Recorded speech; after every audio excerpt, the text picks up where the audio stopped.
महावीर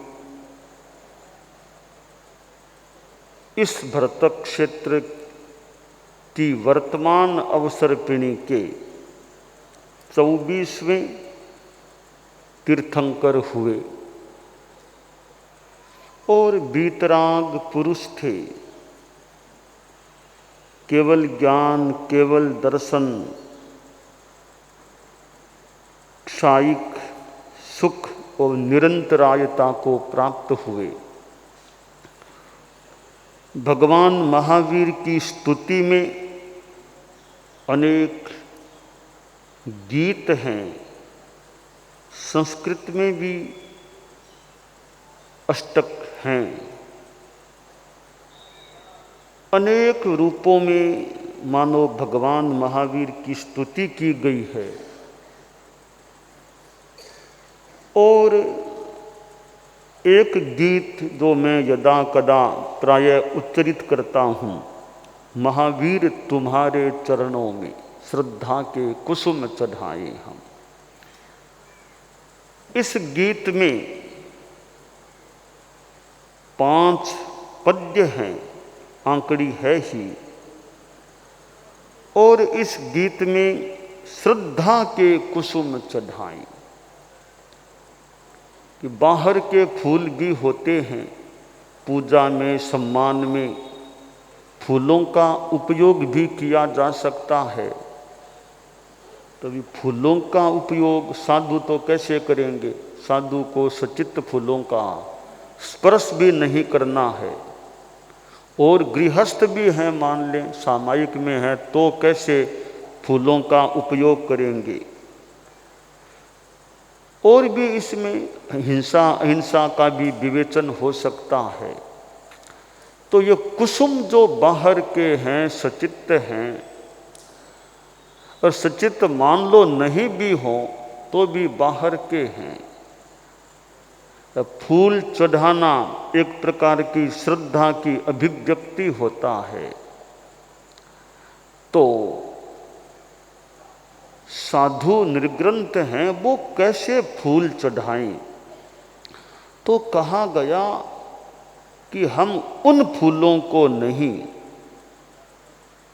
श्रद्धा के कुसुम चढ़ाएं। हम अपनी श्रद्धा की अभिव्यक्ति करें, श्रद्धार्पण करें, और किसी फूल की अपेक्षा नहीं। बस श्रद्धा के खिले हुए फूल, श्रद्धा के भाव फूल, वो प्रभु चरणों में चढ़ाएं। तो एक प्रश्न है कि क्या ये श्रद्धा अभिव्यक्त कर देना, श्रद्धा के फूल चढ़ा देना, इतने में सारा काम हो गया? कभी इतने में सारा काम हो गया यह कहने में संकोच है। साथ में और करो कि जिसके प्रति तुम्हारी श्रद्धा है, उन्होंने जो उपदेश दिया है या जो आगम में बातें हैं, उनको जीवन में उतारो। ऊंचे आदर्शों को अपना जीवन की ज्योति जगाएं हम, कि श्रद्धार्पण करो और आचरण भी अच्छे बनाओ। आचरण तुम्हारे अच्छे हो, श्रद्धा और इधर आचरण अच्छा, तो मुक्ति की ओर अच्छी गति हो सकेगी।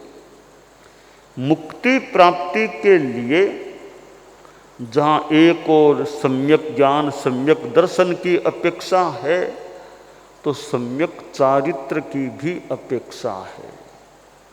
तो आंकड़ी में जो पहली पंक्ति है, उसमें तो वो मानो सम्यक दर्शन वाली, श्रद्धा वाली बात आ गई।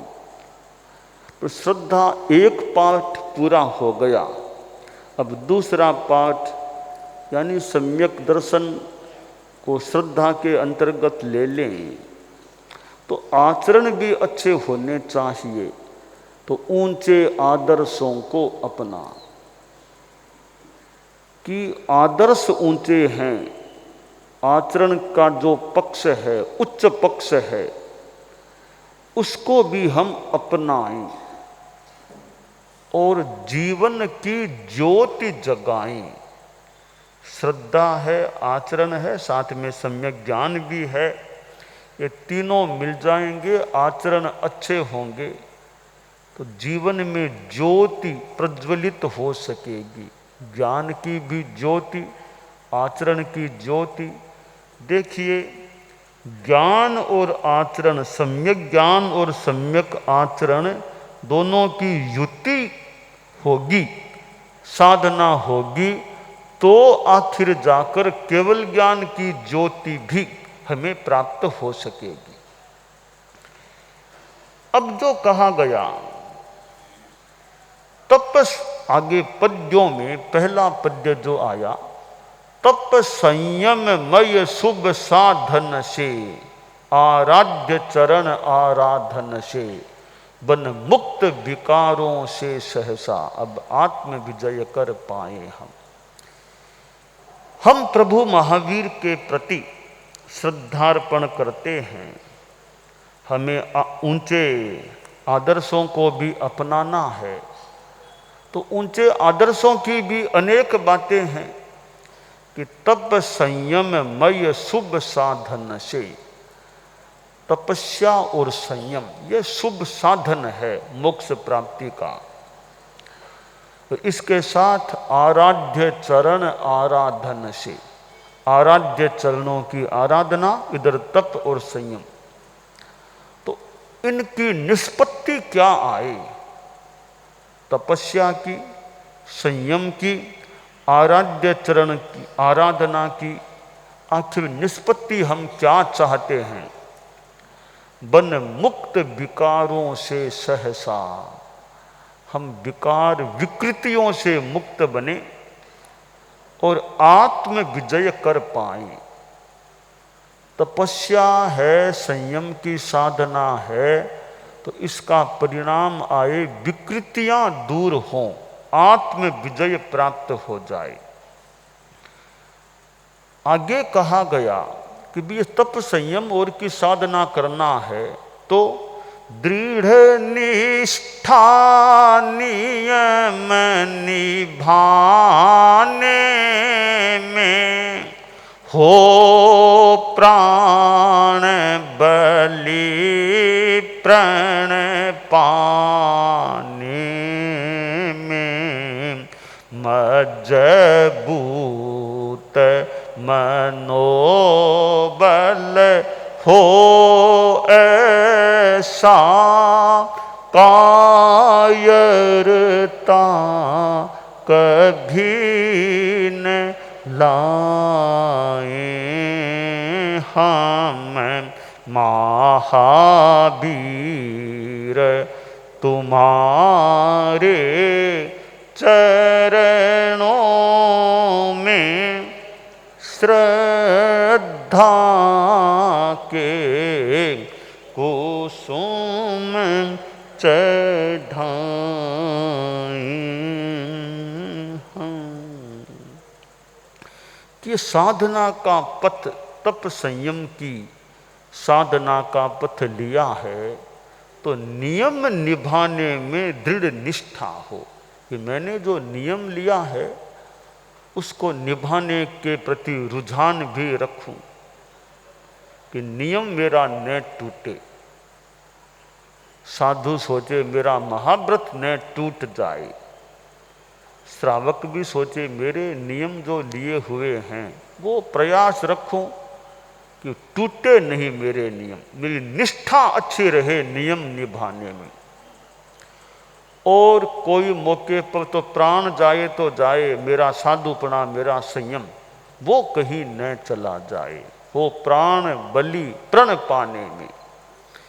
और मनोबल की कमी होती है तो आदमी कई बार नियम को तोड़ देता है, छोड़ देता है। तो मजबूत मनोबल हो ऐसा, मनोबल आदमी का मजबूत रहे, कायरता न लाए। मन मजबूत है तो थोड़ी कठिनाई भी आ जाती है तो आदमी अपने नियम को तोड़ता नहीं है, नियम को नहीं तोड़ता। तो मनोबल मजबूत हो, हालांकि विवेक तो रक्षणीय है, बाकी मनोबल मजबूत हो और कायरता न आए तो नियम का पालन ज़्यादा अच्छी तरह हो सकता है। तो तप संयम की साधना, दृढ़ निष्ठा नियम निभाने में। तीसरी बात है, तीसरे पद्य में जो है कि भाई समाज में रहें, साधु संस्था में भी रहें, कि साधना में एक कहीं बाधा आ जाती है कि यश लोलुपता, यश लोलुपता पद लोलुपता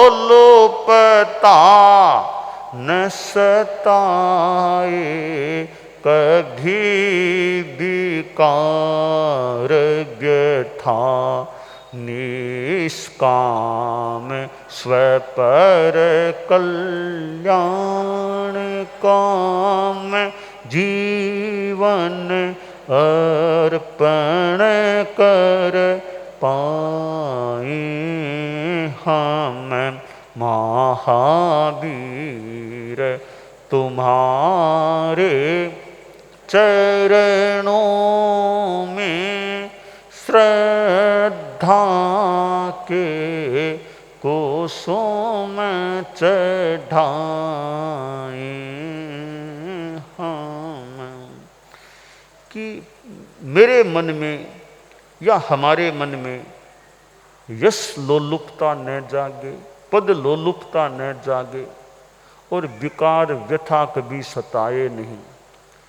निष्कामता रहे कि सेवा करें, कार्य करें, निष्कामता, कोई कामना नहीं कि वो मिले, प्रतिफल में वो मिले, बस निष्काम भाव से सेवा करें, निष्काम भाव से काम करें। यह निष्कामता होती है, वो एक पवित्रता की बात होती है। कोई भी किसी का काम भी करें, हमारे साधु लोग भी सेवा करें, कार्य करें, निष्काम भाव, कोई कामना आकांक्षा वो नहीं, अपने निद्रा वो अच्छा कर्तव्य निर्वाह इसलिए कार्य करें। निष्काम सेवा, निष्कामता रहे, तो निष्कामता रहती है तो शुद्धता रह सकती है। और स्वयं कल्याण पर कल्याण के लिए हम अपना जीवन अर्पित करके रखें।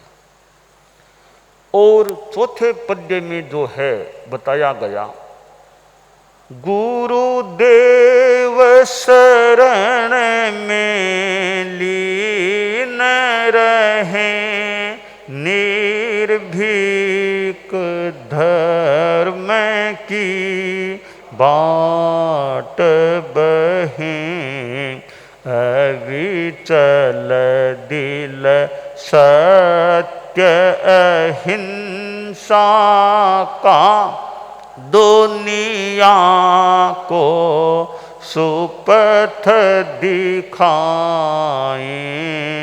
हम महावीर तुम्हारे चरणों में श्रद्धा के कुसुम चढ़ाएं हम। गुरुदेव शरण में लीन रहें। इस पर मैंने थोड़ा मनन किया, सहज मनन हो गया कि गुरुदेव की शरण में लीन रहें। कौन से गुरुदेव? आचार्य तुलसी की शरण में, वो हमारे गुरुदेव थे। आचार्य महाप्रज्ञ जी, वो गुरुदेव, उनकी शरण में रहें। तो गुरुदेव कौन से हुए? तो यह प्रतीत हुआ यहाँ गुरुदेव का मतलब क्या? गुरु, देव और धर्म। एक तो गुरु की शरण में, निर्ग्रंथ गुरु हैं हमारे गुरु, गुरु की शरण में गुरु देव, देव यानी अरहत भगवान। तो गुरु से तो गुरु, देव से अरहत भगवान की शरण में। और गुरुदेव शरण में लीन रहें, निर्भीक धर्म की बाट बहें, धर्म के रास्ते पर चलें।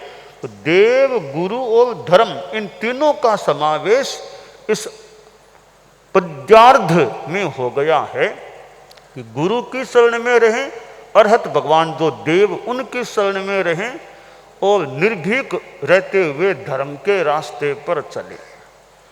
और निर्भीकता, अविचल दिल, कहीं मन में विचलन नहीं, भय नहीं, निष्ठा अच्छी, सत्य अहिंसा का दुनिया को सुपथ दिखाएं। हम दुनिया को भी पथ दर्शन दें। कौन सा पथ दर्शन दें? सच्चाई का पथ दर्शन दें, अहिंसा का पथ दर्शन दें, सद्भावना का पथ दर्शन, उपदेश, नैतिकता जिसमें सच्चाई भी जुड़ी हुई है उसका संदेश दें, पथ दर्शन दें। और साथ में नशा मुक्ति की बात भी चलती है, तो वो अच्छे आचरणों की है, यानी गलत काम से या असंयम से बचने की बात हो सकती है। तो यहाँ कहा गया सत्य अहिंसा का सुपथ दिखाएं।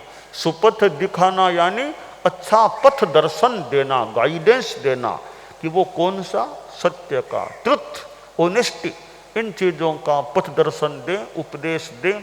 और अहिंसा, नॉन वायलेंस, किसी की हिंसा में नहीं जाना, जाति संप्रदाय आदि को लेकर उन्माद, हिंसा का उन्माद, दंगा फसाद, इन चीज़ों में नहीं जाना। तो अहिंसा का मार्गदर्शन दें।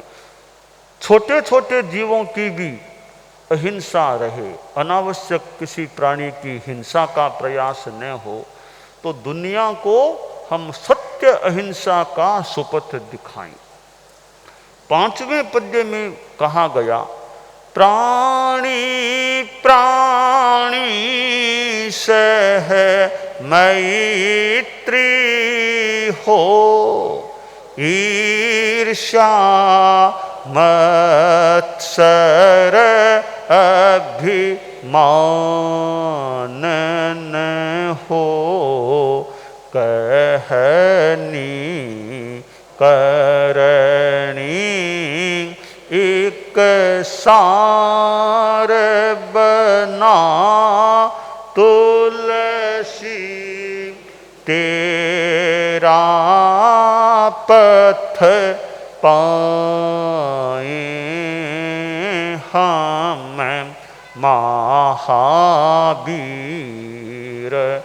तुम्हारे चरणों में श्रद्धा के कुसुम चढ़ाए हम। प्राणी प्राणी सह मैत्री, सब प्राणियों के साथ, मिट्टी में सब भूएषु, सब प्राणियों के साथ, हर प्राणी प्राणी प्राणी हर प्राणी के साथ मैत्री हो, किसी के प्रति बैर का भाव नहीं, दुश्मनी का भाव नहीं।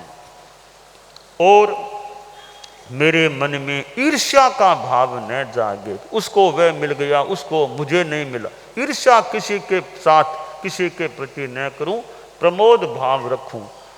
ये ईर्ष्या है, मत्सर है और अभिमान भी नहीं। कुछ मिल गया मुझे, मेरे पास कुछ है, तो उसका मैं कभी अभिमान न करूं, घमंड न करूं। न जाति का घमंड, न रूप का घमंड, न बल का घमंड, न श्रुत का घमंड, तपस्या का भी घमंड नहीं। कोई भी प्रकार का घमंड मेरे में न आए।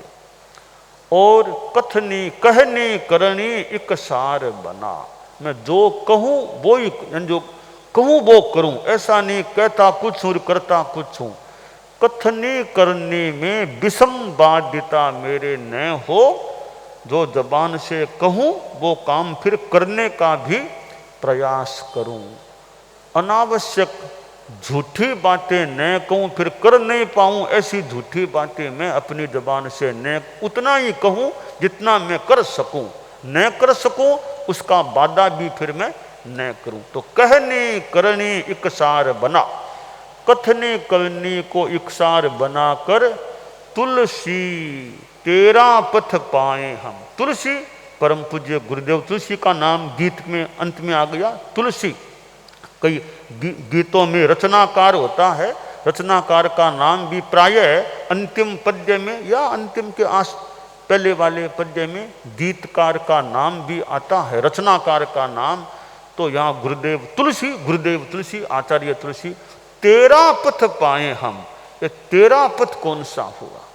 तेरा पथ के यहाँ दो अर्थ किए जा सकते हैं। एक तो प्रभो महावीर तेरा पथ, ये जो आपका पथ है, तप संयम नियम निष्ठार देव गुरु धर्म की श्रद्धा मैत्री, सब ये चीजें आपका ही पथ है। तो ऐसे बन करके हम तेरा पथ पाएं, आपका पथ प्राप्त करें। तेरा यानी तुम्हारा, तुम्हारा पथ।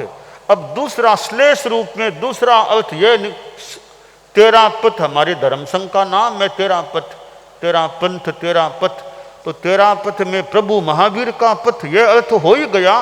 दूसरा श्लेष के रूप में अर्थ निकाले तो ये तेरा पथ पाए हमें, ये तेरा पंथ भिक्षु स्वामी का यह भिक्षु शासन है, इस पंथ को हम प्राप्त करें।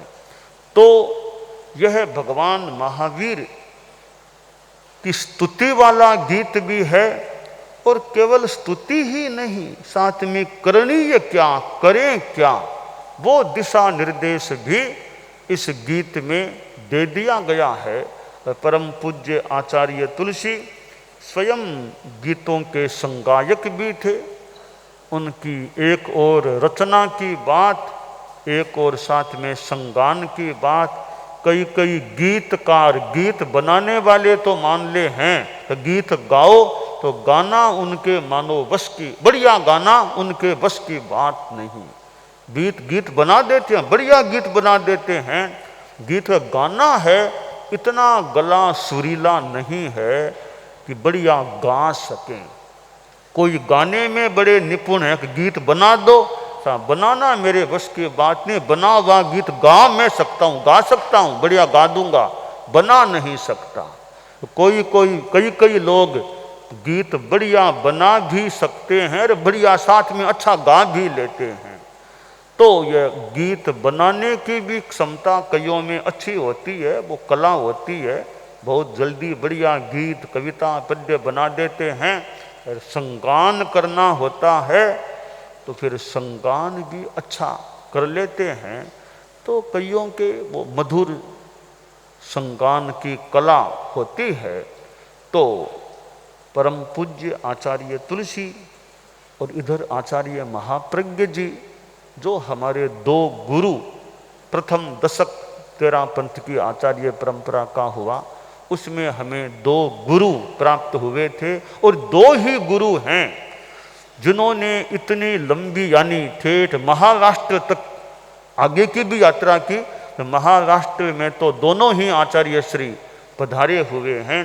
तो चतुर्मास का समय प्रारंभ हो गया है और श्रावण का प्रथम श्रावण भी प्रारंभ हो गया है। और यह मुख्य प्रवचन कार्यक्रम का समय और बड़ा एक महत्वपूर्ण समय होता है। कार्यक्रम तो दिन में रात में और भी हो जाते हैं, हो सकते हैं, पर इसका नाम है मुख्य प्रवचन कार्यक्रम। यह मुख्य प्रवचन कार्यक्रम है। तो इसमें थोड़ा कंट्रोल भी रखा जाता है, भी इसमें व्यवस्था भी थोड़ी सी सशक्त, थोड़ी मजबूत रखने का प्रयास भी होता है कि व्यवस्थित रहे कार्यक्रम। और ये श्रावण के महीने, फिर भाद्रव का मास, संवत्सरी तक का तो एक ज़्यादा ही धर्म के माहौल का हो सकता है कि दो सावन भादवे के महीने, वो भी खासकर संवत्सरी तक का समय है। इसमें थोड़े अच्छे एक प्रवचन जिनमें कुछ आगम की, धर्म की, कुछ दर्शन की, ऐसी अच्छी थोड़ी गहरी बातें भी आ जाएं, या खासकर आगम आधारित बातें भी हो, और भी आख्यान व्याख्यान भी हो सकता है। तो इसमें थोड़ी इस समय के व्याख्यान प्रवचन कार्यक्रम में खासकर ये सावन और भादवा संवत्सरी तक का है, उसमें और ज़्यादा थोड़ी व्यवस्थितता रहे और ज़्यादा एक अध्यात्म दर्शन या कोई आख्यान प्रसंग जो अच्छे ज्ञातव्य हों और सुनने में भी एक अच्छे हों, बोलने में भी अच्छे हों और कल्याणकारी हों, ऐसे प्रवचन, आख्यान, व्याख्यान, गीत का प्रयोग हो। तो ये चतुर्मास में भी ऐसे भी वैसे 12 ही महीने यों तो यह मुख्य प्रवचन कार्यक्रम का समय है, परंतु ये सावन भादवा संवत्सरी तक का समय है वो तो और भी ज़्यादा महत्वपूर्ण है, क्योंकि और समयों में तो फिर भी कभी स्वागत है, कभी कुछ है, कभी ऐसे भी मान लो होते रहें, होने को अभी भी हो सकते हैं, परंतु यथासंभवतया प्रधानता अभी आगम, दर्शन, चिंतन, आख्यान इनकी प्रवचन कार्यक्रम में रहनी चाहिए, ताकि चतुर्मास का यह जो पूर्वार्ध है वो ज़्यादा एक अध्यात्म की खुराक देने वाला हो। कुछ और प्रोग्रामों का भी अपना महत्व होता है, अपना अपना महत्व है, किसी समय और प्रोग्राम का भी बड़ा महत्व हो जाता है। अपने ये सावन भादवा का समय है संवत्सरी तक का, उसमें ज़्यादा ये चीज़ें गौण न हो जाएं, आगम, दर्शन, अध्यात्म की व्याख्या आदि आदि, तो यह सवेरे का समय है। तो आज हमने भगवान महावीर से संदर्भित ये गीत है, इस पर कुछ चर्चा करने का, बताने का प्रयास किया है। तो प्रभु महावीर तो वीतराग पुरुष थे, सर्वज्ञ सर्वदर्शी पुरुष थे, और उनसे भी हमें प्रेरणा मिले, आगमों से भी प्रेरणा ली जा सकती है। गीत में क्या करना चाहिए वो जो संदेश दिया गया है वो भी जितना हम जीवन में उतार सकें तो हमारे लिए वह भी कल्याणकारी हो सकता है। दानान सिद्धम अभयपयाणम सच्चेषु या अणवज्जं वयन्ति तवेषु या उत्तम बंभचेरम लोगुत्तमे समणेणाय पुत्ते।